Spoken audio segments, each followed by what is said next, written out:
ప్రభునందు ప్రేమైన దేవుని బిడ్డలకి పేరు పేరున ప్రత్యేకమైన వందనాలు తెలియజేస్తున్నాను.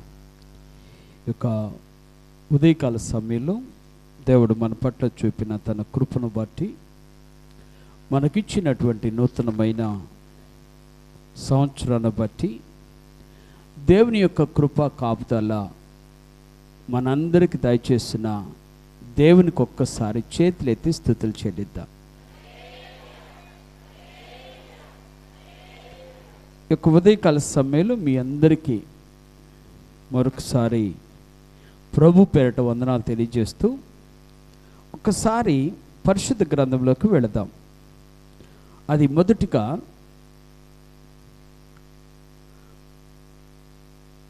అపోస్తులైనటువంటి యోహాను రాసిన సువార్త మనము 9వ అధ్యాయంలోకి వెళదాం. 9వ అధ్యాయాన్ని దృష్టిలో పెట్టుకొని ఒక్క మాట చదువుతాను.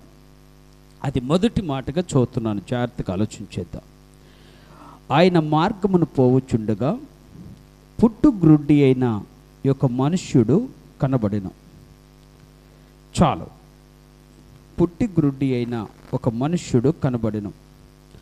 అదేవిధంగా ఇంకొక మాట కూడా మీకు చదివి వినిపించాలని ఆశపడుతున్నాను. దేవాతి దేవుడు సెలవిచ్చినటువంటి మాట. ఇంకొక మాట ఏంటంటే లూకాసు వార్త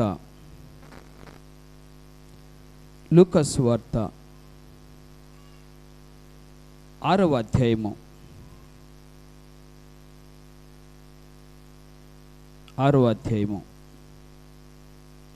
39వ వచనం చదువుతున్నాను. మరియు ఆయన వారితో ఈ ఉపమానము చెప్పి, గ్రుడ్డివాడు గ్రుడ్డివానికి దారి చూపగలడా? వారిద్దరును గుంటలో పడుదురుగాక అన్నాడు. దేవుని స్తోత్రాలు. ఇక్కడ రెండు విషయాలు మీరు జ్ఞాపకం చేసుకోవాలి. బైబిల్లో చాలామంది గుడ్డివారు ఉన్నారు కదా. బర్తలోమై గుడ్డివాడే. గుడ్డివారు వాళ్ళు చేసినటువంటి పని ఏమిటంటే, యేసుక్రీస్తు ఆ దారిన ఆ మార్గం పోతున్నప్పుడు వారు ఎలుగెత్తి, దావీదు కుమారుడా కదా, మాట మీరు మర్చిపోవద్దు, దావీదు కుమారుడా మమ్మల్ని కరుణించుమని కేకలు వేశారు.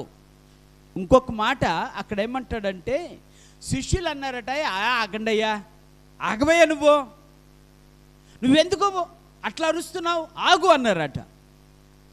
ఆయన ఇంకా బిగ్గరగా కేక వేసి, దావీదు కుమారుడా నన్ను కరుణించమని కేక వేశాడు. అదొక ఇన్సిడెంట్. ఇక్కడ ఇన్సిడెంట్ మాత్రం అది కాదు. ఇక్కడ ఇన్సిడెంట్ మీరు ఒకసారి జ్ఞాపకం చేసుకుందాం. యేసుక్రీస్తు ఆ మార్గమును పోవుచున్నాడు అని ఉంది బైబిల్లో. కానీ యేసుక్రీస్తు మార్గమును పోతున్నా ఈ గుడ్డివాడు ఎప్పుడు కూడా యేసుక్రీస్తు దావీదు కుమారుడా నన్ను కరుణించమని ఎక్కడ కేక వేసినట్టుగా లేదు. ఓకే, మీరు జాగ్రత్తగా ఆలోచించాలి. ఎందుకంటే మనము కొంచెము ఆలోచింపచేసే కొన్ని విషయాలు మీకు తెలియపరచాలని ఆశపడుతున్నాం. మొదటి విషయం ఏంటంటే, ఈ గుడ్డివాడు ఎప్పుడు కూడా యేసు ఎవరో తెలుసుకుందామని కానీ, యేసును గూర్చి కనీసం విచారణ చేద్దామని కానీ, లేదనుకుంటే యేసును తెలుసుకోవాలని ఆలోచన కానీ ఈ గుడ్డివానికి కలగలే. ఆయనకైతే అర్థమైపోయింది, దావీదు కుమారుడు అన్నాడు, కరుణించమని ఆయన మొరపెట్టాడు. ఎందుకు ఈ విషయం చెప్తున్నా అంటే, దేవుడు మనతో మాట్లాడుతున్నా, దేవుడు మన విషయాలను జ్ఞాపకం చేసుకుంటున్నా, దేవుడు మన పట్ల ఆయన కృప చూపుతున్నా, మనలో కొంతమంది ఎలా ఉంటామంటే ఆయన ఎవరో తెలియనట్టుగా ఉంటాం.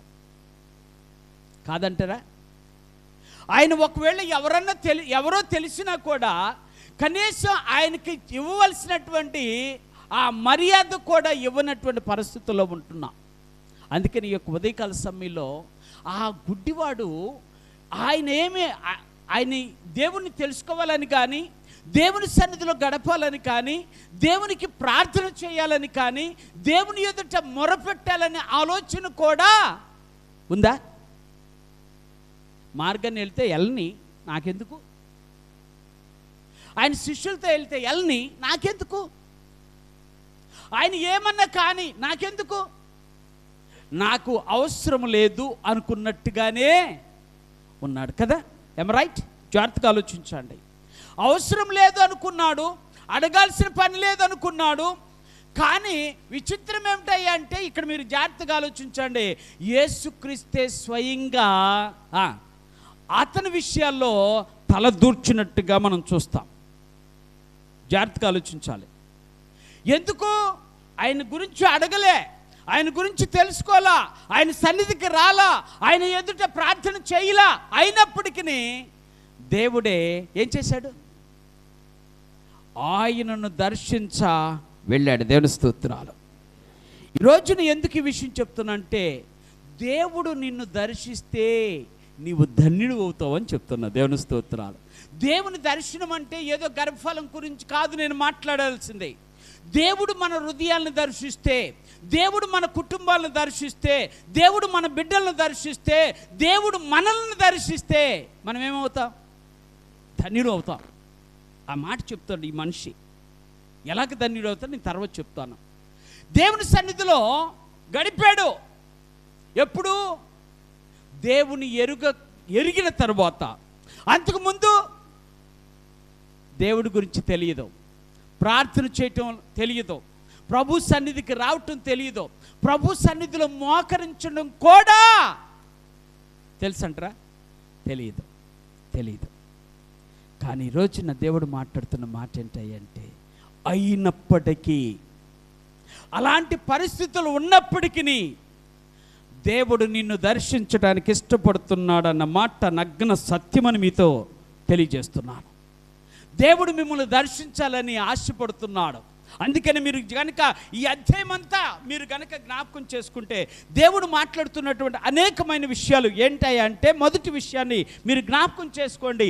నా దేవుడు నిన్ను చూస్తాడు తప్ప నీ కార్యాలు ఎన్నడూనూ చూడడు. నువ్వు ఎంత గొప్ప కార్యం చేస్తావో అది ఆయనకు అవసరంలే. అర్థమైందా? ఎందుకు? మనం ఏంటంటే మన కార్యాలను బట్టి మనము చాలా హోందాగా, మనం చాలా గర్వంగా, అహంగా జీవిస్తూ ఉంటాం. కానీ విషయం ఏంటంటే, నా దేవునికి నీ కార్యాలు అవసరంలే. అర్థమవుతుందా? కానీ దేవుడు మాత్రం తన కార్యాలు నీ పట్ల జరిగించాలని ఆశపడుతున్నాడు. దేవుని స్తోత్రాలు. నీ పట్ల తన కార్యాలు జరిగించాలని ఆయనే స్వయంగా వచ్చి ఆ గుడ్డివాడిని దర్శించినట్లుగా ఈ రోజున దేవుడు నిన్ను దర్శించబోతున్నాడు. దేవుడు నిన్ను దర్శిస్తాడు, దర్శించడానికి సమర్థుడు. ఆయన దర్శిస్తే నువ్వేమవుతావు? ధన్యుడు అవుతావు. ఆ మాటను మీరు మర్చిపోవద్దు. ధన్యుడు అనే మాటను మీరు జ్ఞాపకం చేసుకోండి. సంతోషంగా ఉంటావు, దేవుని సన్నిధిలో ఆనందంగా ఉంటావు. ధన్యుడు అనే మాటకు అర్థం ఏమిటంటే, నీవు నీ జీవితము ఆశీర్వదించబడుతుంది, నీ జీవితము ఆశీర్వదించబడుతుంది, నీవు నీ కుటుంబం ఆశీర్వదించబడతారు, నువ్వు దేవుని కొరకు నిలబడతావు అని దేవుని యొక్క వాక్యం సెలవిస్తుంది. అర్థమవుతుందా? అందుకని యొక్క ఉదయకాల సమయంలో ఆ యొక్క గుడ్డివాడు తావ ప్రక్కన దేవుడు వెళుతున్నా కూడా పట్టించుకోకుండా ఉన్నా, తెలుసుకోవాలని ఆలోచన లేకపోయినా, దేవుడు మాత్రము ఆయన పట్ల ఒక ఆలోచన కలిగి ఉన్నాడు. అందుకనే ఆయన దర్శించడానికి ఆయన యొద్దకు వెళ్ళాడు. ఈ రోజున నేను ఒక మాట చెప్తాను, మీరు జ్ఞాపకం చేసుకోండి. ప్రార్థించకపోయినా ఆయన దగ్గరికి వెళ్ళాడు అంటే, ప్రార్థించే నీ దగ్గరికి నా దేవుడు ఎందుకు రాడు? ఎందుకు రాడు? ఆయన అడగలే కానీ వెళ్ళాడు. ఆయన కార్యం చెయ్యి అన్నాడా? అల్లా. చేశాడు. మరి నువ్వు అడుగుతావో నీ కార్యం చేయడా? మరి ఎందుకు నీకు దిగులు? దేవుడు నీతో మాట్లాడుతున్న మాట, నిన్ను దర్శించడానికి ఆయన సిద్ధంగా ఉంటే నువ్వెందుకు ఆయన సన్నిధిని గురించి ఆలోచించట్లే? ఆయన్ని కార్యాన్ని చేయడానికి సిద్ధంగా ఉంటే ఎందుకు ఆయన సన్నిధి విషయంలో నీకు అంత అజాగ్రత్త? ఆలోచించేద్దాం. ఈ నూతన సంవత్సరం ఒక నూతనమైనటువంటి ఆలోచనలతో ముందుకు పోదాం, ఒక నూతనమైనటువంటి ఉద్దేశాలతో ముందుకు పోదాం. గతమంతా ఏం జరిగినా పర్వాలా, గతాన్ని మర్చిపోదాం, దాన్ని ప్రక్కన పెడదాం. ఈ సంవత్సరం నా దేవుని సన్నిధిలో నేను తీసుకోవాల్సిన తీర్మానం ఏమిటంటే, ఆయన వెలుగై ఉన్న దేవుడు, ఆ నిత్యమైన వెలుగు నేను ఈ రోజు నుంచి చూడాలి. నిత్యమైన వెలుగు నా చుట్టూ ఉండాలి. ఆ నిత్యమైన వెలుగు ద్వారా నా జీవితంలో ఉన్న కన్నీరు తొడవబడాలి. దేవుని స్తోత్రాలు. నా జీవితంలో ఉన్న ఆ కన్నీరు తొడవబడాలి. నా దేవుని కనికరమును నేను కన్నులారా చూడాలి. ఈరోజు నేను ఎందుకు ఈ విషయం చెప్తున్నానంటే, ఆ గుడ్డివాడు అడక్కపోయిన దర్శించిన దేవుడు, నువ్వు అడిగితే ఏ మాత్రము కూడా ఆయన ఆలస్యం చేయువాడు కాడు. అందుకనే అడగకపోయినా అక్కర నెరిగిన వాడు ఎవరు? మన దేవుడు. అడగకపోయినా అక్కర నెరిగిన వాడు. ఈ మాటను మీరు జ్ఞాపకం చేసుకోండి. యాక్చువల్లీ ఇతని పేరు బైబిల్లోనైతే రాయబడలేదు, కానీ చరిత్రలో ఈయనకు ఒక పేరుంది, సెలోనోడియస్ అని ఉంది. సెలోనోడియస్. ఆ పేరుకి అర్థం ఏమిటంటే చిన్న పిచ్చుక అని అర్థం. లిటిల్ స్పారో అని ఉంటుంది ఇంగ్లీష్లో. ఏం పేరు? సెలోనోడియస్. CILIDONIOUS. సెలోనోడియస్. ఓకే, దానికి ఆ అర్థం ఎందుకు నేను ఆ మాట చెప్తున్నానంటే, చిన్న స్పారో అంటే చిన్న పిచ్చుక. జాగ్రత్తగా ఆలోచించండి. చిన్న పిచ్చుకను సహితము ఆయన దృష్టిలో ఉందని జ్ఞాపకం చేసుకోవాలి. దేవుని స్తోత్రాలు. చిన్న పిచ్చుక. ఎంత పిచ్చుక? అందుకే ఆయన అంటాడు, నా యొక్క మందిరం చిన్న పిచ్చుకలకు స్థానము కలదు. అంటే ఇప్పుడు నాకు అర్థమైన విషయం ఏంటో చెప్పనా? గుడ్డివాడే కానీ వాడు పెద్దవాడు మాత్రం కాదు, గొప్పవాడు మాత్రము కాదు. వాడు ఎవరు అంటే చిన్న పిచ్చుకను పోలినవాడు. సెలోనోడియస్. ఆ చిన్న పిచ్చుక పట్ల ఎంత శ్రద్ధ చూపిస్తున్నాడో నా దేవుడు ఒక్కసారి ఆలోచన చేయాలి. ఎవరి పట్ల? అందుకే ఆయన అంటాడు, ఆకాశ పక్షులను చూడుడి, అవి విత్తవు, కోయవు, కొట్టలో కూర్చుకొనవు, కానీ పరలోకమందున్న తండ్రి మిమ్మల్ని వాటిని పోషించున్నాడు కదా, మీరు వాటికంటే ఆమేన్ చెప్దామా? ఎవరు మీరు? ఆ చిన్న పిచ్చుక కంటే శ్రేష్ఠులో, ఆ సెలోనోడియస్ కంటే శ్రేష్ఠులో, ఆ గుడ్డివాడి కంటే మీరు చాలా శ్రేష్ఠులో. ఎందుకంటే మీరు యేసయ్యను ఎరిగిన వారు, ఆయన ఎరగలా. మీరు యేసయ్యను గురించి తెలుసుకున్నవారు, ఆయన తెలుసుకోలా. మీరైతే యేసయ్య సన్నిధిలో ప్రార్థిస్తున్నవారు, ఆయన ప్రార్థించలా. మీరైతే మొరపెట్టిన వారు, ఆయన మొరపెట్టలా. కానీ ఆయనను దర్శించాడు. దేవుని స్తోత్రాలు. ఆయనను, అర్థమవుతుందా? అందుకనే నీ దేవుడు నీవు అడగక ముందే అక్కర నెరిగిన వాడు. అడిగితే ఇంకా అసలుకి అందుకే ఆయన అంటాడు, భక్తుడైన యెషయాకు చెప్తుంటాడు, రక్షింప నేరకు ఉన్నట్లు 59వ అధ్యాయం 1వ వచనం, రక్షింప నేరకు ఉండినట్లు యెహోవా హస్తము కురుచు కాలేదు, విని నేరకు ఉండినట్లు. అంటే ఏంటి దాని అర్థము? హీఈస్ రెడీ ఆల్వేస్ అని అర్థము. ఆయన సిద్ధముగా ఉన్నాడు. ఎందుకు? నిన్ను రక్షించడానికి ఆయన సిద్ధముగా ఉన్నాడు. ఎందుకు? ఆయన నీ మొర ఆలకించడానికి. అంత గొప్ప దేవుడు నీవు నేను మాత్రమే కలిగి ఉన్నాం. ఆమేన్ చెప్దామా? నీవు నేను మాత్రమే ఆ దేవుణ్ణి కలిగి ఉన్నాం. లోకంలో ఈ ఘనత ఎవరికి కలగలా. ఇక్కడున్న మనకు తప్ప ఈ లోకంలో ఎవరికి ఘనత లేదు. ఈరోజున దేవుడు మాట్లాడుతున్న మాట ఏంటంటే, ఇదిగో దేవుడు నిన్ను దర్శించడానికి ఇష్టపడుతున్నాడు. అయ్యా, ఒక్కసారి నన్ను దర్శించవా? నువ్వు దర్శిస్తే నేను ధన్యుణ్ణి అవుతానంట, నేను దీవించబడతానంట, నేను నా జీవితంలో సంతోషంగా ఉంటానంట, నేను సమాధానం పొందుకుంటానంట. ఒక్కసారి దర్శించవా ప్రభు అని నువ్వు మొరపెట్టగలిగితే నీ దేవుడు నీ మొరను ఆలకించి నిన్ను దర్శించడానికి ఇష్టపడుతున్నాడు. దేవునికి స్తోత్రాలు చెప్దాం. ఆయన అంత మహిమ కలిగిన దేవుడు. ఇప్పుడు చెప్తా ఆయన ఎలా దర్శించాడో ఒకసారి మీకు ఆ వచనాన్ని చదివి వినిపిస్తాను త్వరగా. పరిశుద్ధ గ్రంథంలో ఇప్పుడు 9వ అధ్యాయంలోకి వెళదాం. 9వ అధ్యాయంలోకి వెళదాం.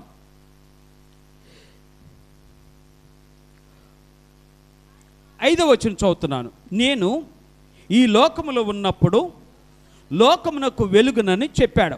ఓకే, అయితే తర్వాత చూద్దాం ఆ వచనాన్ని. ఆయన ఇట్లు చెప్పి నేల మీద ఉమ్మి వేసి ఉమ్మితో బురద చేసి బురద పూసి నీవు సిలోయము కోనేటికి వెళ్ళి అందులో కడుక్కొనమని చెప్పాను. సిలోయమను మాటకు పంపబడిన వాడని అర్థము. దేవుని స్తోత్రాలు. ఆయన ప్రార్థించకపోయినా దర్శించాడు కదా, ఆయన మొరపెట్టకపోయినా దర్శించాడు కదా, ఆయన గురించి తెలియకపోయినా ఆయన దర్శించాడు కదా, ఆయన ఎవరో తెలుసుకోవాలనే ఆలోచన లేకపోయినా ఆయన దర్శించాడు కదా.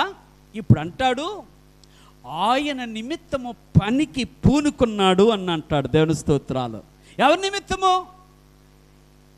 ఆ గుడ్డివాడి నిమిత్తము ఇప్పుడు దేవుడు ఏం చేయటం ప్రారంభం చేశాడు? పని చేయటం ప్రారంభం చేశాడు. పనికి పూనుకున్నాడు, పనికి పూనుకున్నాడు. అందుకే నెహెమ్యా భక్తుడు అంటాడు, రండి మన మందిరమును కట్టుటకు పూనుకుందామన్నాడు. ఏం చేయాలట? పూనుకోవాలి. నాకెందుకులే, నాకు అవసరం లేదులే, ఇది నా పని కాదులే. మీలో ఎంతమందికి ఉంది ఈ ఆలోచన? మీరు చెప్పకపోయినా మీ మనసులో ఇలాంటి ఆలోచన ఉంటే ఈరోజు నా దేవుడు మాట్లాడుతున్న మాట ఏంటంటే, లేదో దేవుని పనికి నువ్వు పూనుకోవాల్సిందే. దేవుని పనికి పూనుకోవాలి. ఎందుకో తెలుసా? నా దేవుడు మాట్లాడుతున్న మాట ఏమిటంటే ఆయన పనికి పూనుకున్నాడు. ఎవరు పనికి? అర్థమైందా? ఆయన పనికి ఏం చేశాడు? పూనుకున్నాడు. అంటే నేను పని చేస్తే కానీ ఈ గుడ్డివాడు బ్రతుకుతాడు, ఈ పని చేస్తే కానీ ఈ గుడ్డివాడు వెలుగును చూస్తాడు, నేను పని చేస్తే కానీ ఈ గుడ్డివాడికి చీకటి తొలగిపోతుంది, నేను పని చేస్తేనే కానీ వాడి జీవితం బాగుపడుతుంది అనుకున్నాడు. దేవుని స్తోత్రాలు. అర్థమైందా మీకు?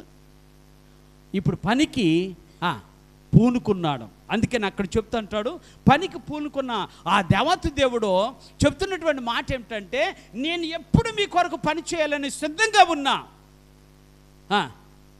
కానీ మీ భాషలో అర్థమవుతాడు చెప్తా, మీ భాషలో అర్థమవుతాడు చెప్తా. గవర్నమెంట్ వారు పెన్షన్ ఇస్తానికి సిద్ధంగా ఉన్నారు. ఎవరికి? మీకు అర్థమైంది కదా, ముసలి వాళ్ళకి, వృద్ధులకి, వితంతువులకి, వీళ్ళకి పెన్షన్ ఇవ్వడానికి సిద్ధంగా ఉన్నాడు. ఆయన వచ్చేస్తాడు, ఏమంట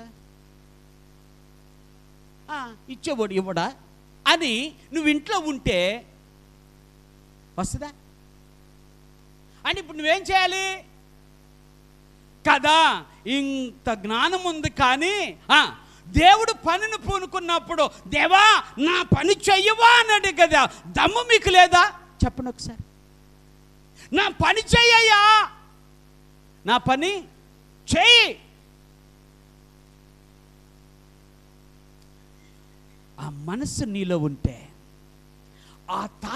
ఆ భావన నీలో ఉంటే, ఆ భావజాలం నీలో ఉంటే నా దేవుడు అంటాడు, నీ పని చేసే వరకు నేను ఎక్కడికి కదలనంటాడు. దేవుని స్తోత్రాలు.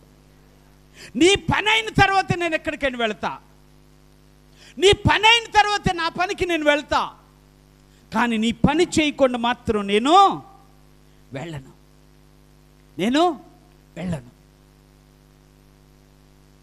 ఎంత కనికర సంపన్నుడు నా దేవుడు, ఎంత కృపామయుడు నా దేవుడు, ఎంత కరుణామయుడు నా దేవుడు కదా.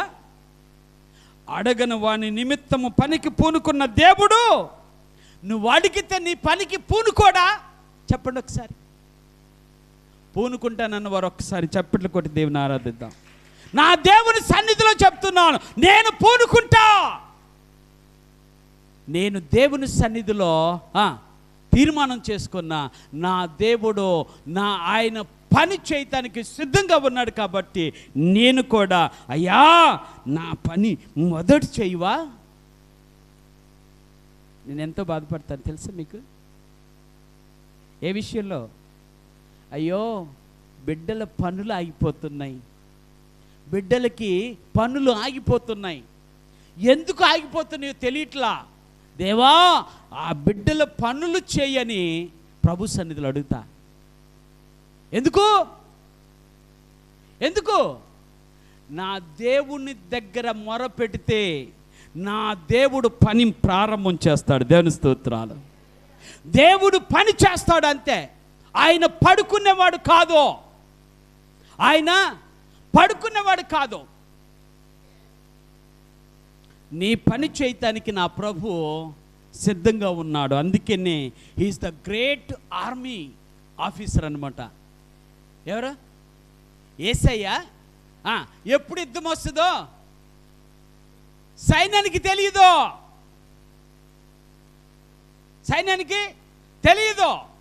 ఒక్క విజిలేస్తారంతే ఉన్న పాటిన. అందుకనే ఈ ఆర్మీ వాళ్ళకి ఎప్పుడు డ్రెస్సు తీసి లుంగి కట్టుకోవడానికి, ఆ షార్ట్ వేసుకోవడానికి కుదరదు.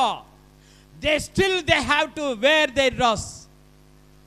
రాత్రి అయినా పగలైనా వాళ్ళు ఆఫీసులో వాళ్ళు ఏదనుకుంటే వాళ్ళు ఎక్కడైతే ఉంటారో క్యాంపులో వాళ్ళు ఎప్పుడు ధరించుకొని ఉంటారు. ఎందుకంటే వాళ్ళు సిద్ధంగా ఉంటే శత్రువుని జయించుతారు.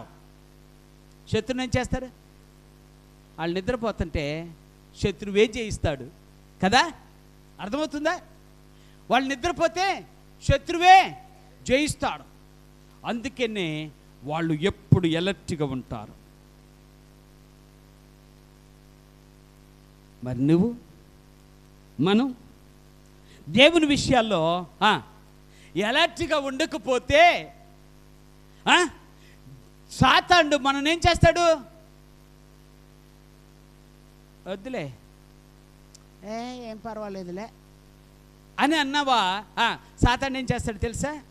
అబ్బా మంచి ఫిష్ దొరికింది నాకు ఈ రోజున అని, నిజమమ్మా దేవుని సందులో చెప్తున్నా, వెంటనే దాన్ని క్యాచ్ చేసుకునే దాకా. అందుకనే సాతాను గురించి ఒక మంచి మాట దేవుడు చెప్పాడు. ఏమన్నాడు? యోబు గ్రంథంలో చెప్తా అంటాడు, అయ్యా ఎక్కడి నుంచి వచ్చావన్నాడు. ఒకసారి ఆ వచ్చినాను మీరు చదవండి, అర్థమవుతుంది మీకు. యోబు గ్రంథం 1వ అధ్యాయము.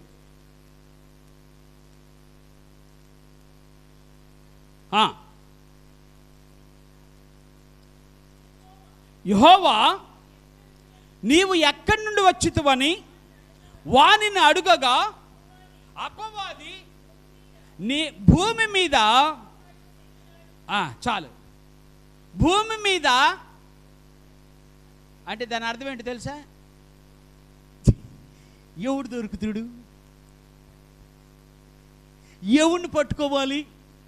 అందుకని ఇదే విషయాన్ని భక్తుడైన పేతురు రాస్తూ అంటాడు, అపవాది ఎవరిని మిరుంగుదునా అని వాడు తిరుగులాడుచుండెను అని ఉంది బైబిల్లో. ఎవరిని అంటే ఖాళీగా ఉంటే ఏం చేస్తాడు? నిన్ను మింగేస్తాడు. కంతే. తింటం కాదు. మీరు తింటాం అనుకుంటున్నారా? సాతానికి తింటం చేత కాదు. ఎలాగూ అంటే మీకు అర్థమవుతుంది. పాముకి నవలటం తెలియదు. పాము అనేది చెప్పాడు కదా, అంటే సాతాను గురించి పాము అని చెప్పాడు కదా దేవుడు. పాముకేం తెలీదు, మనకేం తెలుసు? మనకేం తెలుసు? నవ్వటం తెలుసు, సాతానికి ఏం తెలీదు. అందుకే నిన్ను వాడి మీద విజయం సాధించడానికి ఒక సిద్ధపరిచినటువంటి సాధనంగా చేసుకున్నాడు. దేవుని స్తోత్రాలు. ఎవడి మీద కాదా, మింగేవాడి మీద. ఎవడి మీద? వాడు మింగుతాడు తెలియకుండానే. అర్థమైందా? వాడు విచిత్రం ఏంటి చెప్పనా, ఇంత ఉన్నా ఒక్కసారి నోటి దగ్గర పడిందంటే ఎందుకు కూడా లోపలికి వెళ్ళిపోతాడు. ఎందుకు? ఈ దవడట వెళ్ళే కొద్దిగా సాగుతాడు. మనం ఎంత సాధించి ఉంటే, రైట్? ఎందుకు ఈ విషయం చెప్తున్నా అంటే, నా దేవుడు పనిని పూనుకున్నాడో, నువ్వు చేయవలసిన పని ఏంటంటే, నువ్వు చేయవలసిన పని ఏంటంటే, అయ్యా నా పని కూడా చేసి పెట్టవా అని అడగాలి. వాడు అడగలే, అయినా పూనుకున్నాడు. అడిగితే ఎందుకు పూనుకోడు? అర్థమైంది మీకు? అడిగితే పూనుకుంటాడు, పూనుకోడా? పూనుకుంటాడు. అడిగితే పూనుకుంటాడు.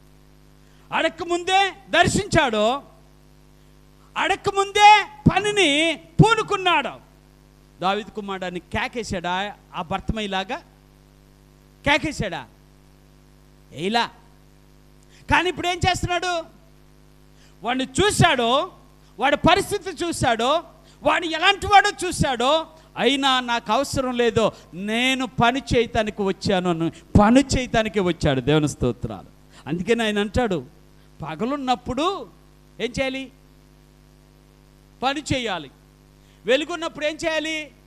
పని చేయాలి. మనమేంటో విచిత్రమైన నార్వే దేశ ప్రజల్లాగా. నార్వే దేశ ప్రజలకి పగలు రాత్రి తెలియదు. వాళ్ళు పగలు రాత్రి తెలియదు. అసలుకి అక్కడ రాత్రి అనేది ఉండదు. ఏముంటుంది? పగలే ఉంటుంది. వాళ్ళు పని చేస్తారు, పడుకుంటారు. ఎప్పుడు పడుకున్నారు? మనకేమో వెలుగుంటే ఏముండదు కాదు, నిద్ర ఉండదు. వెలుగుంటే దానికి గొడవ చేసిన తల్లులు, తండ్రులు, అన్నలు, చెల్లెళ్ళు చాలామంది ఉన్నారు. లైట్ అబ్బా కాదా? మీకు తెలీదా? అని మీ ఇంట్లో లేవులే అమ్మా, కొందరు ఇంట్లో ఉంటాయి. లైట్ ఉంటే నిద్రపోరు. ఎందుకు? లైటు నిద్రపోనిదో. నిద్రపోవటానికి లైట్ ఏం చేస్తుంది? మేలుకొల్పిదే. లే, అర్థమైందా? ఇప్పుడు శీతాకాలం కాబట్టి, ఏ కాలం? శీతాకాలం కాబట్టి చీకటిగా ఉంటుంది కాబట్టి మనకి 8ంటికి లేగాలనిపిస్తుంది. అదే ఎండాకాలం 5ంటికే లేస్తాం కదా. వెలుగుంటే నీ జీవితము ఆనందమే. వెలుగు. అందుకని దేవుడు అంటున్నాడు, నేను వెలుగునయ్యున్నా, నేను వెలుగునయ్యి నిన్ను వెలిగించడానికి వచ్చా, నీ చీకటి తొలగించడానికి వచ్చా, నీ గుడ్డితనం తొలగించడానికి వచ్చా. అందుకని ఏం చేశాడు ఆయన? పనిని పూనుకున్నాడు. ఇప్పుడు చెప్తా, 3 పనులు చెప్తా, జాగ్రత్తగా ఆలోచన. మొదటి పని, ఆయన చదువుండా వచ్చినాని. మొదటి పని, ఆయన నేల మీద చాలు ఏం చేశాడట? దేని మీద? నేల మీద ఉమ్మేశాడు. మీరు జాగ్రత్తగా ఆలోచించండి. బైబిల్ చెప్పిన మాట భలే ఆశ్చర్యం అనిపిస్తుంది. నువ్వు ఉంటే వెచ్చగా ఉండు, లేదా చల్లగా ఉండు. నులివెచ్చగా ఉంటే ఏంటి? ఎవరికది? చూసారా మీరు ఎంత తెలియగలరు? అందుకని మీరంటే ఇష్టం నాకు. నేనేనయ్యా అనరా ఎవరు? అవునా కదా? అయ్యా నులివెచ్చగా నేనే బ్రతుకుతున్నాను అంటారా? అనరు. మందంతా ఏను స్టైల్, చచ్చినా 10 ఏళ్ళు. అర్థమవుతుందా మీకు? దేవుడు ఉమ్మిలో ఉన్న ఎంత ప్రభావాన్ని చూపిస్తున్నాడో ఒకసారి ఆలోచించండి. ఆయన ఏం ఆలోచించట్లా. ఇప్పుడు నేను అడుగుతాను, ఎవరన్నా ఒక తల్లి ఇంకొక తల్లి వెళుతుంటే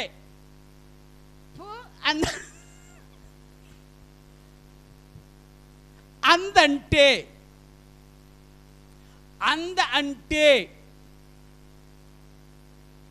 మామూలుగా ఉంటుందా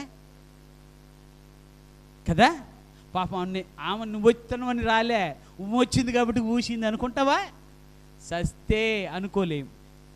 దేవుడు ఇక్కడ చూడండి, మీరు దేవుని యొక్క ఎంత మహిమ వాళ్ళు చూడటానికి ఇష్టపడుతున్నారో జ్ఞాపకం చేసుకోండి. ఉమ్మి వేశాడట. ఏందయ్యో ఉమ్మెత్తనం ఏంటి అని అన్నాడా? పని చేయించుకోవడానికి ఉన్న అర్హత అది. పని చేసుకున్నవాడు, పని చేయించుకోవాలని ఆశపడుతున్నాడు. ఉమ్మన్నయ్యి దుమ్మన్న పొయ్యి, నేను మాత్రం పనే చేయించుకుంటా. ఆమెను చెప్దామా? నా దేవుడు పని చేసేవారికి నువ్వు ఏమన్నా చెయ్యి. గుడ్డివాడికి తెలియకుండానే ఆ గుడ్డితనం పోవాలనుకుంటే నేను మాత్రం ఉమ్మేసినా పర్వాలే, దుమ్మేసినా పర్వాలే. అర్థమైంది మీకు? ఏమేసినా పర్వాలే, రాళ్ళు వేసినా రప్పలేసినా ఏమేసినా ఏం పర్వాలే. ఎందుకో తెలుసా? My God is going to do something in my life. నా దేవుడు నా కొరకు ఏదో పని చేయబోతున్నాడు. ఇదిగో చెప్తున్నా, ఎవరు ఏ విషయంలోనైనా నీ దుమ్మేసినా ఉమ్మేసినా ఏది చేసినా నువ్వు తెలుసుకోవాల్సిన ఒక సత్యం ఏంటంటే, నా దేవుడు నా పట్ల ఒక కార్యం చేయబోతున్నాడు. దేవుని స్తోత్రాలు. I never mind the things. నేను వారి యొక్క ఆలోచన మనసులోకి పెట్టుకోను. వారు దుమ్మేశారా పర్వాలేదు, వారు ఉమ్మేశారా పర్వాలేదు, వాళ్ళు ఏం చేశారా పర్వాలే. ఎందుకు అంటే నా దేవుడు నా పట్ల కార్యం చేయబోతున్నాడు. దేవుని స్తోత్రాలు. నా పట్ల నా దేవుడు ఒక అద్భుతమైన కార్యం చేయబోతున్నాడు అని చెప్పి ఉమ్మేశాడట. తర్వాతట ఆ ఉమ్మినట నేల మీద పడితే దాన్ని బురద చేశాడట. ఇప్పుడు నేను మిమ్మల్ని అడుగుతా, జాగ్రత్తగా ఆలోచించండి. ఎంత బురద చేసి ఉంటాడు కదా? ఉమ్మి ఎంత పడితే బురద అయిద్దండి? అంటే ఇప్పుడు వెళ్ళి ఓస్తానంటారా? పర్వాలేదు, కానీ మనుషుల మీద ఉయ్యి మాకుండి, మనుషులు వచ్చినప్పుడు ఉయ్యి మాకుండి. ఉమ్మొత్తే మొహం కడుక్కుంటారు, మింగేయండి అమ్మా దండం పెడతా. మొహం కడుక్కోపోతే ఉమ్మేసినా పర్వాలేదు, కానీ మొహం కడుక్కున్న తర్వాత వెంటనే ఉమ్మేసి, చూడండి ఎంత అద్భుతమైన విషయం. ఉమ్మి వేసి బురద చేశాడట. నిజంగా 2 కళ్ళకి సరిపడ బురద అవుద్దంటారా? అర్థమవుతుందా? 2 కళ్ళకి పైన రాజటానికి సరిపడినంత బురద అయిద్దా? కానీ విచిత్రం చెప్పిన, దేవుడు పనికి పూనుకుంటే కొంచెమైనా సరే అధికం చేస్తాడు. ఆమేన్ చెప్దాం. దేవుడు పనికి పూనుకుంటే అది కొంచెమైనా కూడా అద్భుతమే జరుగుతుంది. అద్భుతమే జరుగుతుంది. ఏందయ్యా అందరికి చేసినట్టు చేయలేదేంటి నాకు అనొద్దు. కొంచెం చేసినయ్యా, కొంచెం చేసా, ఇంకా మరి కొంచెం చేస్తా, మరి ఇంకా కొంచెం చేస్తా, ఇంకా కొంచెం చేస్తా. నా జీవితంలో నీ ధన్యత, నీ ఆశీర్వాదం చూసేవారికి నువ్వు నా పట్ల కొంచెం కొంచెంగా చెయ్యండి అయ్యా. అందుకే నేను చెప్తా, భాగ్యలక్ష్మి లాటరీ కాదు ఇప్పుడు. భాగ్యలక్ష్మి లాటరీ కాదు, భారతదేశం పెన్షన్ స్కీము ఏంటి? భారతదేశం పెన్షన్ స్కీము ఏంటి? ఒక్కసారి ఇలా పెయిడ్ వేస్తాడా? కొంచెం కొంచెం కొంచెం. ఫస్ట్ 200తో స్టార్ట్ అయింది, ఇప్పుడు వామ్ ఎన్ని గవర్నమెంట్లు మారితే ఇప్పుడు ఆ స్థితికి వచ్చాం. ఏమా రైట్? దేవుడు కూడా అడగండి, దేవుని కూడా అడగండి, అయ్యా నేను అంచెలంచెలుగా ఎదగటము నాకు నేర్పించు. ఎలా ఎదగాలి? అన్ని విషయాల్లో, భక్తి విషయంలో, భుక్తి విషయంలో, ముక్తి విషయంలో ఎలా ఉండాలి? ఒక్కసారే గనక భక్తినంతా పండగ రోజున చూపించావనుకో ఇక మిగలదు. ఎప్పుడు? పండగ రోజున భక్తినంతా చూపిస్తే ఇక మిగలదు. నిన్న చేశాగా, ఇవాళ పర్వాలేదులే. చేతులెత్తి దేవుని సన్నిధిలో చెప్తున్నా, దేవుడు నిన్ను అంచులంచులుగా దీవిస్తేనే అద్భుతమవుతుంది. అదే నీకు శాశ్వతమవుతుంది. అదే నీకు శాశ్వతమవుతుంది. నీవు అంచెలంచెలుగా దీవించబడిన స్థితిని చూసిన సాతానుడు ఆశ్చర్యపోతాడు, వణికిపోతాడు. అమ్మో వీళ్ళ జోలికి వేస్తే వీళ్ళ వెనకాల ఉన్నాయని మామూలు అయినా కాదు, నన్ను మట్టి కరిపిస్తాడు. ఇప్పటికీ ఆల్రెడీ మన్ను తినేటట్టు చేశాడు. ఏం చేశాడు కదా? ఇప్పుడు ఏం చేస్తాడు? మట్టి కరిపిస్తాడు, మట్టి కరిపిస్తాడు. ఇంకొక మాట కూడా చెప్పాడు, సాతాను యేసుక్రీస్తు పాదాల కింద తొక్కాడన్నది బైబిల్లో. దేవుని స్తోత్రం. ఏం చేశాడు? వాడి కోరలు పీకి, వాడు కొమ్ములు ఇరిచి, వాడిని తీసుకెళ్ళి ఆయన పాదాల దగ్గర పెట్టి తొక్కి, నా బిడ్డల జోలికి వచ్చావా మామూలుగా ఉండదు అన్నాడు. అందుకని ఇప్పుడు ఆడు గాయపడిన పులిలా, ఏంటి గాయపడిన పులిలా, పిల్లలు పోగొట్టుకున్న పందిలా మామూలుగా తిరగట్లా అల్లాడిస్తానికి ఇష్టపడుతున్నాడు. వాడు అలా ఉన్నా తొక్కబడ్డా వాడి సైన్యం అంతా చుట్టూ తిరుగుతుంది. ఎవరి చుట్టూ? క్రైస్తవుల చుట్టూనే, మందిరాల చుట్టూనే తిరుగుతుంది. ఎవడు? కొమ్ములు పోయినాయా? బుద్ధి రాలే. కూరలు పోయినాయా? బుద్ధి రాలే. కొమ్ములు పోయినాయి, కూరలు పోయినాయి, మట్టి కరిపిస్తున్నాడు, అయినా ఏమి రాలే. అమ్మో జాగ్రత్త జాగ్రత్త. అందుకే చెప్తున్నా, ఎక్కువ ఉదయకాల సమయంలో నా దేవుడు పని పూనుకున్నాడు. మొదటిది ఆయన ఉమ్మి వేశాడు, రెండవది ఆయన బురద చేశాడు, మూడవది ఆయన కన్నులకు పూసాడు. ఇప్పుడు నేను అడుగుతా, కడుక్కోపోతే రాదంటారా? చూపు వస్తుందా రాదా? ఏంటి మీరు అందరూ ఇంకా అలా చూశారు? బర్తలోమయికి చెప్పాడు దేవుడు, అలాగా వెళ్ళి కడుక్కోయి అన్నాడా? బర్తలోమయి చెప్పలా. దావీదు కుమారుడా నన్ను కరుణించమంటే ఆయన చేతులుంచి, కళ్ళ మీద చేతులుంచి స్వస్థపడునుగాక అన్నాడు, పడిపోయాడు. మరి ఈయనకి అలా చేయొచ్చుగా? మనకు కూడా అంతే. వాళ్ళకిలాగా నాకెందుకు చేయట్లా, వాళ్ళకిలాగా నేనెందుకు ఉండర్లా అని ఆలోచిస్తావే. వాళ్ళు ఎలా ప్రార్థన చేసుకుంటున్నారో ఒక్కసారి తెలుసుకుంటాను అన్నవా? వాళ్ళు ప్రార్థన చేసినట్టుగా నేను కూడా చేస్తా అంటున్నావా? నెగిటివ్ విషయాలు మాత్రం తీసుకుంటున్నావు, పాజిటివ్ విషయాలు అమ్మ దండం పెడతా. దేవుని సన్నిధిలో చెప్తున్నా, దేవుని బిడ్డలు మనం. అందుకని ఏం చేయాలి? ఇతరుల విషయాల్లో కానీ నీ విషయాల్లో కానీ ఏ యొక్క ఏ యొక్క చీకటి లేదా ఏ యొక్క పాపము, ఏ యొక్క దోషము ఏమున్నా, ఏ తప్పిదమున్నా నువ్వు చేయవలసింది ఏంటంటే ప్రార్థన చేయటం. అందుకని ఒక తప్పుడు బలి బాధేస్తుంది. చిచి నేను అలా ఉండను అయ్యా అంటారు చూడు, దండం పెడతా.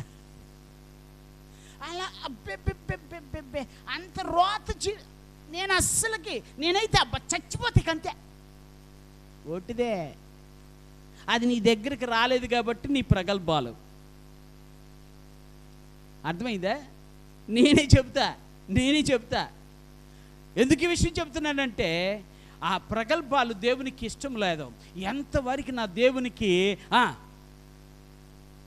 తగ్గుతా ఉంటేనే నా దేవునికి ఇష్టం. నా దేవుడు ఏం చేస్తాడు? అలాగ నన్ను హెచ్చిస్తాడు. అందుకే చెప్తున్నా, ఈ ఉదయకాల సమయంలో పూసాడు దేవుడు. అన్నాడు, అయ్యా నేనైతే పని ప్రారంభం చేసి దాన్ని ముగించేశా, ఇక నీ పని ఉంది అన్నాడు. దేవుని స్తోత్రాలు. ఇప్పుడు నువ్వు చేయవలసిన పని ఉంది. పని గనక నువ్వు శ్రద్ధగా చేస్తే ప్రతిఫలం అది నీకే దొరుకుతుంది అన్నాడు. ఏంటి? నా పని అయిపోయింది అంటే మీ భాషలో చెప్తా, మీరు ప్రార్థన చేశారు, నేను విన్నా, నేను పనిని పూనుకున్నా. కానీ మీతో కూడా చెప్పే ఒక పని, ఏదో ఒక పని నువ్వు కూడా చెయ్యాలి అనుకున్నా. ఎందుకో తెలుసా? జీతం ఎప్పుడు వస్తుంది? అవునా, మరి అదే అంటాం. మరి వాళ్ళు ఇంట్లో పడుకున్నా కూడా జీతం ఇట్లా సచ్చినోళ్ళు. అర్థమవుతుందా మీకు? చాలామందికి ఇదే ఆలోచన. పడుకుంటే జీతం రాదండి, పడుకుంటే ప్రతిఫలం రాదండి, పడుకుంటే దేవుని యొక్క కార్యాన్ని చూడవండి. మరి ఏం చేస్తావు? ఆయన చెప్పినది చేయడి అన్నాడు. దేవుని స్తోత్రాలు. ఆయన చెప్పినది. ఇప్పుడు ఈ మనిషిని అంటాడు, అయ్యా నువ్వు యెరూషలేములో ఉన్నావు కదా. విన్నానయ్యా, యెరూషలేములో ఒక కోనేరు ఉందయ్యా. దీని గురించి నేను స్టడీ చేశాను. సిలోయము అనే మాటకి ఇక్కడ జస్ట్ పంపబడిన వాడు అని అర్థం అని చెప్పాడు. వాస్తవానికి ఈ సిలోయము కోనేరు చరిత్రలో ఉన్నది. ఈ కోనేరుని రాజుని హిజ్కియా ఇశ్రాయేలీలందరిని సమకూర్చి, జాగ్రత్తగా ఇశ్రాయేలీలందరిని సమకూర్చి, అబ్బాయ్ మనం ఆరాధనకి వెళ్తాం కదా, వెళ్తామా? అయితే అందరూ ఈ కోనేరు దగ్గరకు వచ్చి కాళ్ళు చేతులు కడుక్కొని ఆరాధన లోపలికి వెళ్ళండి అన్నాడు. అని కోనేరుని సిద్ధపరిచాడు. ఆ కోనేరు పేరే సిలోయము కోనేరు. అది ఎక్కడ చేశాడు? యెరూషలేములో, దావీదు పట్టణంలో ఆయన ఏర్పాటు చేశాడు ఈ కోనేరుని. ఎందుకు? ప్రతిష్ఠించబడిన వారందరూ కూడా అక్కడ కాళ్ళు చేతులు కడుక్కొని దేవుని మందిరంలోకి వెళ్ళాలి. ఎవరు? ప్రతిష్ఠించబడిన వారు. ఒకవేళ ఎవరన్నా వస్తే, అయ్యా నేను ప్రతిష్ఠించుకోలేదు అని వస్తే, యాజకులు వాళ్ళ యొక్క పాదాలు కడిగి వాళ్ళని ప్రతిష్ఠించి వాళ్ళని తోడుకొని మందిరంలోకి తీసుకొస్తారు. మందిరంలోకి అంటే ఏమనుకుంటున్నారు? మీకు అర్థమైందిగా? శుద్ధి చేసేది ఎవరిని? ఎవరు శుద్ధి అవుతారు? ఎవరిని శుద్ధి చేయాలి? వాక్యం ఎరగని వాళ్ళని కాదు. వాక్యం ఎరిగి దేవుని సన్నిధిలో దేవునికి ప్రతిష్ఠించుకున్న వారిని, అనగా నేను దేవుని బిడ్డగా బ్రతకాలని ఆశపడుతున్నాను, దేవుని సన్నిధిలో గడపాలని ఆశపడుతున్నాను, దేవుణ్ణే నమ్ముకున్నాను అని చెప్పటానికి వాళ్ళకి ఏమిస్తాము? బాప్తిస్మం ఇస్తాం. వాళ్ళకేం శుద్ధీకరణ కార్యక్రమం, మనకేమో బాప్తిస్మ కార్యక్రమం. అందుకని బాప్తిస్మం ఇచ్చేటప్పుడు ఏమని అడుగుతాం? నువ్వు యేసుక్రీస్తుని సొంత రక్షకుడిగా అంగీకరించావా? ఆయన నీ కొరకు చనిపోయాడని నమ్ముచున్నావా? ఆయన నీకు పరలోక రాజ్యం ఇస్తాడని నమ్ముచున్నావా? అయితే ఈ నమ్మకం ఎక్కడి నుంచి వచ్చింది? ఎక్కడి నుంచి వచ్చింది ఈ నమ్మకం? వాక్యము నుండి వచ్చింది. వినుట వలన, వినుట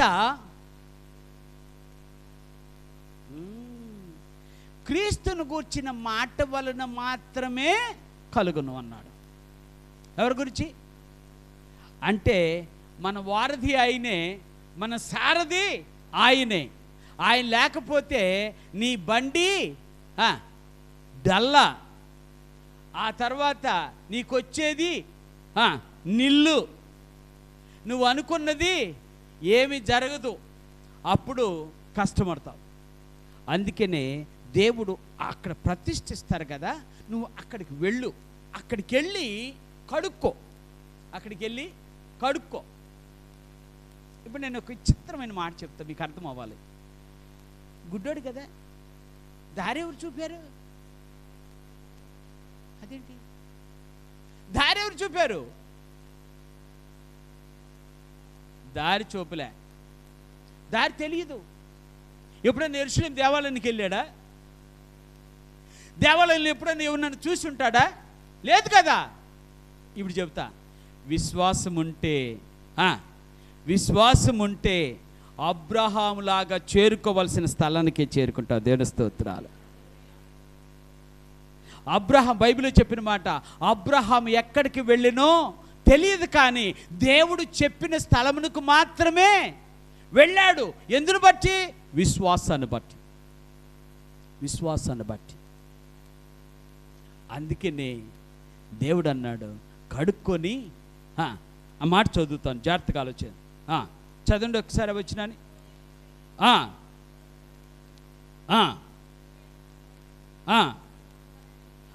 11 వచ్చిన, వాడు యేసు అను ఒక మనుష్యుడు బురద చేసి నా కన్నుల మీద పూసి, నీవు సిలోయమును కొన్నిటికి వెళ్ళి కడుక్కోమని నాతో చెప్పాను. నేను వెళ్ళి కడుక్కొని, ఆమెను చెబుతాం గట్టిగా. అంటే నేను పని చేయకుండా నా దేవుడు పని చేస్తాడులేని ఆగిపోతే నాకేం రాదు? ఏం రాదు? ఫలితం రాదు, స్వస్థత రాదు, వెలుగు రాదు, వెలుగు రాదు. నువ్వు పని పూనుకున్నావా? పూనుకోవాల్సిందే. ఎందుకు? నీకు వెలుగు కావాలంటే, నీకు వెలుగు కావాలంటే, నీ దీపము వెలిగించబడాలి అంటే, నీ దీపము వెలిగించబడాలంటే, నిత్యము నువ్వు వెలుగులో ఉండాలి అంటే నువ్వేం చేయాలి? అయ్యా, ఇక్కడ అందుకని ఒక్క మాట రాసుకున్నా, శుద్ధి లేని ఆరాధన స్వస్థతను కలుగు చేయదట. ఏమి ఆరాధన? శుద్ధి లేని, ఏ శుద్ధి లేనిది? ఒకటిదే అంటాం. కానీ నేను ఒక మాట చెప్పనా, ఈ పంచేంద్రియాలు ఉన్నాయి కదా, ఏవి పంచేంద్రియాలు అంటారుగా, ఎన్ని సెన్సులు? చెప్పండి ఒకసారి.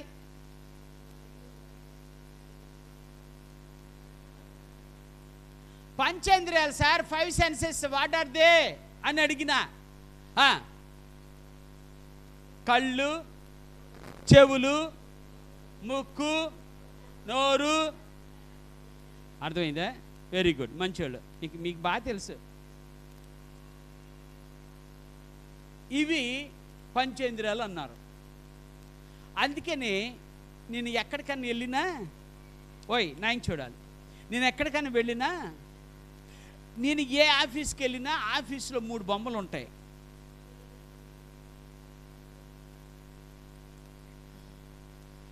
కానీ మనమేంటి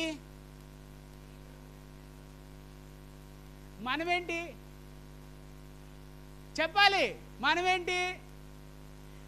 వినొద్దన్నదే, చెయ్యొద్దన్నదే, చూడొద్దన్నదే, మాట్లాడొద్దన్నదే. వామ్మో, మీ అందరికి భలే తెలిసిందే. అయితే మారదాం. నీ వెలుగు నీతో ఉండాలి. నీ వెలుగు ఎప్పుడు చీకటి కాకుండా ఉండాలి. నువ్వు వెలిగించబడుతూనే ఉండాలి. అనేక మందిని వెలిగిస్తూనే ఉండాలి. అలా జరగాలి అంటే, అలాగ జరగాలి అంటే నువ్వేం చేయాలి? అయ్యా అయ్యా నన్ను శుద్ధుని చేయవా. నన్ను ఈరోజు ప్రార్థన, ఈరోజు ఆరాధన, నువ్వు చేసే ప్రార్థన నీ జీవితానికి గొప్ప ఆనందాన్ని కలిగిస్తుంది. మొదటి ప్రార్థన, దేవా నన్ను దర్శించవా. రెండో ప్రార్థన, దేవా నేను పనిని పూనుకోవటానికి నాకు సహాయము చేయవా. మూడో ప్రార్థన, దేవా నన్ను శుద్ధినిగా చేయవా. చివరి మాట చెప్పి ముగిస్తా. అక్కడ అంటాడు, ఒకసారి ఆ వచనం చదువుతాం, 38వ వచనం, 9వ అధ్యాయం 38వ వచనం. అంతటా వాడు, ప్రభువా నేను విశ్వసించుచున్నానని చెప్పి ఆయనకు, what a change it is, మామూలు మార్పు కాదు కదా. ఏ మార్పు? ఇప్పుడు చీకట్లో ఉన్నాడు, వెలుగులోనికి వచ్చాడు. యేసయ్యను ఎరుగిన వాడు యేసయ్యను ఎరిగాడు. యేసునందు విశ్వాసం లేని వాడు యేసునందు విశ్వాసం ఉంచాడు. యేసుని ఎప్పుడు ఆరాధించిన వాడు సాగిలపడి మ్రొక్కాడు.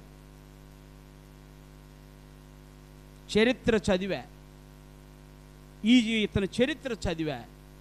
ఫ్రాన్స్ దేశంలో గొప్ప ఉజ్జీవాన్ని రగిలించి, ఫ్రాన్స్ దేశంలో గొప్ప స్వార్థకుడు అయ్యి గొప్ప సేవ చేశాడని చరిత్రలో ఉంది ఈ మనిషిని.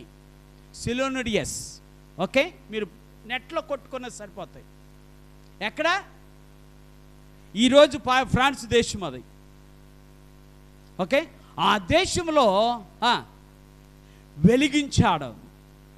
ఈయన వెలిగించబడి ఆ దేశంలో వెలిగించాడో, ఆ దేశంలో స్వార్థను ప్రకటించి గొప్ప సేవకుడని నిరూపించాడు. దేవుని స్తోత్రాలు. ఎన్నో కార్యాలు చూస్తున్నాం, ఎన్నో అద్భుతాలు చూస్తున్నాం, ఎన్నో ఆశ్చర్యకార్యములైనటువంటి దేవుని యొక్క కనికరం ద్వారా మనం కన్నులారా చూస్తున్నాం. దేవుడు మనకి కళ్ళు ముయ్యలే, కళ్ళు తెరిచాడు. కళ్ళు తెరిచాడు. అంధకారం పోయింది, ఆత్మీయత వెలిగింది. కానీ విచిత్రం ఏమిటంటే మనం ఇంకా ప్రతిఫలాలు చూడలేకపోతున్నాం. బాధగా లేదా? నేనైతే బాధపడుతున్నా, నేనైతే వేదన పడుతున్నా. అయ్యో నా బిడ్డలు ప్రతిఫలాలు చూడటానికి తగిన కార్యము, విశ్వాస జీవితము వారిలో రగిలించు, వారి దీపాలు వెలిగించు, వారి హృదయాలు వెలిగించు, వారిలో మార్పును కలుగు చేయి. నీ మహిమను చూసే బిడ్డలుగా వారు మార్చబడుదురుగాక అన్నా. అలా చేయగలిగే సమర్థుడు నా యేసయ్య. చిన్న ప్రార్థన చేసుకుందాం. ఈ యొక్క ఉదయకాల సభలో దేవునితో ఒక్క మాట మాట్లాడదాం. ప్రార్థించే నిన్ను దర్శించడానికి నా యేసయ్య ఇష్టపడుతున్నాడు. మరొకసారి చెప్తున్నా, ప్రార్థించినటువంటి గుడ్డివాడిని దర్శించిన దేవుడు, ప్రార్థించే నిన్ను దర్శించడానికి ఆయన ఇష్టపడుతున్నాడు. నీ పనిని పూనుకోవటానికి ఆయన ఇష్టపడుతున్నాడు. నువ్వు చేయాల్సింది చేస్తే స్వస్థత నీ సొంతమవుతుంది, కార్యాలు నీకు అనుగుణంగా జరుగుతాయి. దేవుడు నిన్ను ప్రేమిస్తాడో, దేవుని కార్యాలు కనులారా చూస్తావు. ఇంకా నిన్ను చీకటి ఆవరిస్తుందేమో, ఇంకా నువ్వు వెలిగించబడలేదేమో. దేవునితో చిన్న మనవి చేయా, నా హృదయం వెలిగించబడాలి, నా కన్నులు తెరవబడాలి, నీ మహిమను కన్నులారా చూడాలి, నన్ను సిద్ధపరచువా. ఇదే నీ ప్రార్థన అయితే ప్రభు సన్నిధిలో చిన్న ప్రార్థన. పరిశుద్ధుడైన తండ్రి, ప్రేమ కలిగిన దేవా స్తోత్రాలు. ఈ ఉదయకాల సమయంలో మాతో మాట్లాడే శ్రేష్టమైన మాటలను బట్టి స్తుతిస్తున్నా. అవునయ్యా, నీ దర్శనములోనే ధన్యత ఉంది, నీ దర్శనములోనే మాకు ఆశీర్వాదం ఉంది, నీ దర్శనములోనే ప్రభు తండ్రి నాయన మాకు సంతోష సమాధానములు ఉన్నాయి. నీ దర్శిస్తే ప్రభు తండ్రి మా జీవితాలు బాగుపడతాయి, మా అవసరతలు తీర్చబడతాయి. సహాయం. నువ్వు మా కోసమే పనిని పూనుకున్న దేవుడవు అయ్యా. మేము కూడా నువ్వు చెప్పినది చేయటానికి, నీ మనసును నొప్పించకుండా జీవించటానికి, నీకు ఇష్టమైన జీవితాన్ని మేము జీవించడానికి సహాయం చేయి. మా హృదయాలు శుద్ధి చేయి. మా భవిష్యత్తును మాకు కన్నులారా చూపించండి. మేము చూసి ఆశీర్వదించబడే బిడ్డలుగా, చూసి ఆశీర్వదించబడాలని ఆశపడుతున్న బిడ్డలముగా మేము ఉండటానికి సహాయం చేయి. నీ కనికరమును మా పట్ల చూపించి నీ బలలో చేవేస్తుండగా మీ సహాయం మెడగా దాయిచేయమని యేసు నామమున ప్రార్థించే వేకుంటున్నాను పరమ తండ్రి. ఆమేన్. ప్రభు సన్నిధి